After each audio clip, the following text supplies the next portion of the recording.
Welcome to Survivor School. I'm so happy to have you here. Get to know everybody because we're going to be close together for a while. I love all the teal and white. Hey, how are you? Nice to meet you too.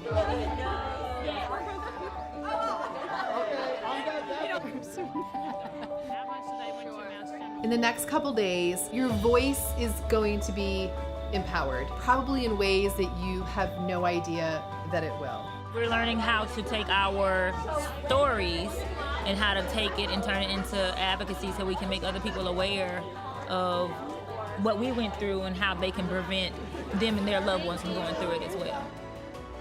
I want to do it. Go team!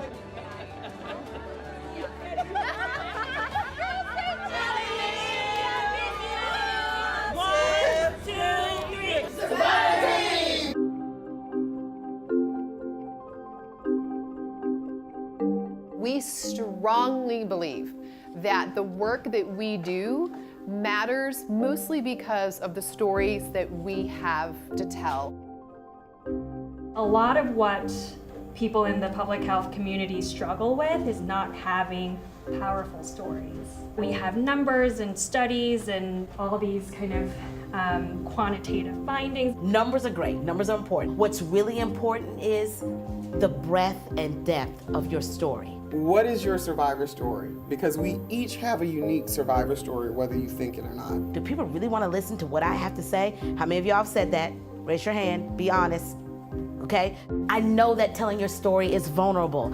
I know that it's uncomfortable to be transparent. It might take you a while to get to that point, to where you're like, this is my story, instead of like, this is my story. I'm gonna challenge everybody in this room. Here's why you can't be quiet. When you are quiet, another woman dies.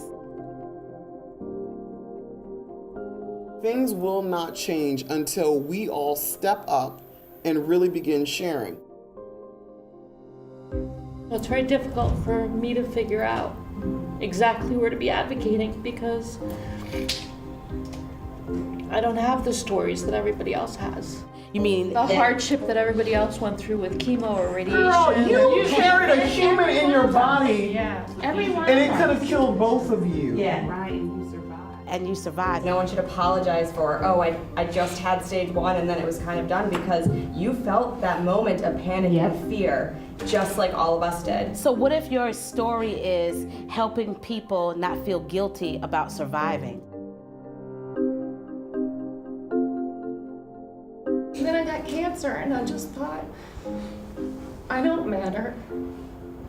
Being able to tell my story is the one way that I can kind of take my power back and say, you know what, no, I matter. I want you to make cancer pay. Yeah. You understand that? You make cancer pay. So that means that every day you commit to show up. Every day you commit to be an advocate. Those that tell the stories rule the world.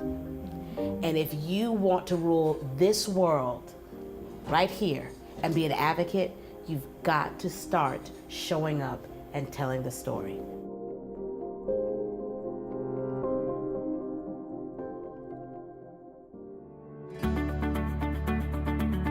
I definitely feel comfortable reaching out within my own little community.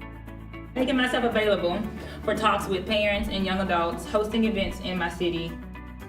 Start grasping at all the opportunities I didn't see before Survivor School. I'd also like to work a little bit more with my oncologist. To bring dentists on board and hygienists and LGBT advocates and get more people on board. And making sure also that women of color have access to the HPV screenings and actually know that, hey, it is out there. My passions now has been going into the churches, and I want to get into more of the HBCU schools. Tamika started yesterday with the survivors who are unfortunately no longer here. I think it's just made me so much more passionate to make sure that we use our voice to represent them, because they can no longer use that voice anymore.